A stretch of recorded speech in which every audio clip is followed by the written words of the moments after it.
Seria Regăsirea puterii interioare. Epilog. Nu există un moment în care ajungi. Nu există un punct în care totul devine clar, stabil, definitiv.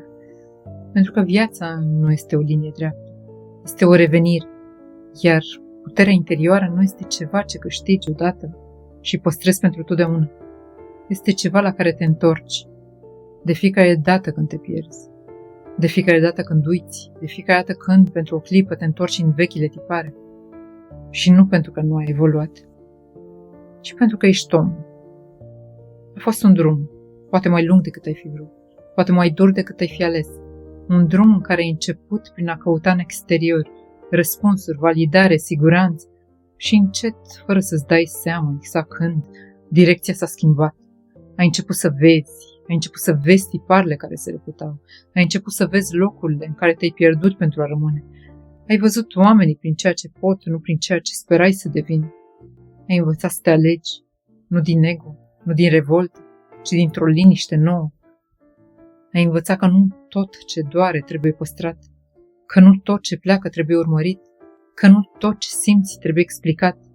Și poate, cel mai important, ai învățat să rămâi în tine, chiar și atunci când ar fi fost mai ușor să pleci. Pentru că mult timp puterea a fost confundată cu controlul, cu a ține, cu a demonstra, cu a rezista. Dar acum știi altceva. Puterea nu este în control, este în prezență, este în capacitatea de a nu te mai rupe în fața respingerii, de a nu te mai micșora pentru a fi acceptat, de a nu te mai defini prin ceea ce nu ai primit. Este capacitatea de a simți fără să te pierzi, de a iubi fără să te abandonezi, de a pleca fără să închizi inima. Aceasta este maturitatea. Nu să nu mai fii afectat, ci să nu mai fi condus de ceea ce te afectează.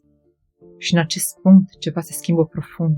Nu mai cauți oameni care să te completeze, nu mai cauți relații care să te salveze, nu mai cauți răspunsuri în afara ta, pentru că ai înțeles, nu la nivel de idee, ci la nivel de experiență, că ceea ce cauți nu a lipsit niciodată, a fost acoperit de frici, de adaptări, de povești, dar nu a fost pierdut. Și poate acesta este adevăratul sens al întregului drum. Nu să devii altcineva, ci să te întorci la tine, la acel loc în care nu mai trebuie să demonstrezi nimic, nu mai trebuie să te explici, nu mai trebuie să te adaptezi, doar să fii. Și în această stare, viața nu mai este ceva ce trebuie controlat, devine ceva ce poate fi trăit, cu claritate, cu prezență, cu liniște. Aceasta este regăsirea puterii interioare, nu o destinație, ci o întoarcere continuă.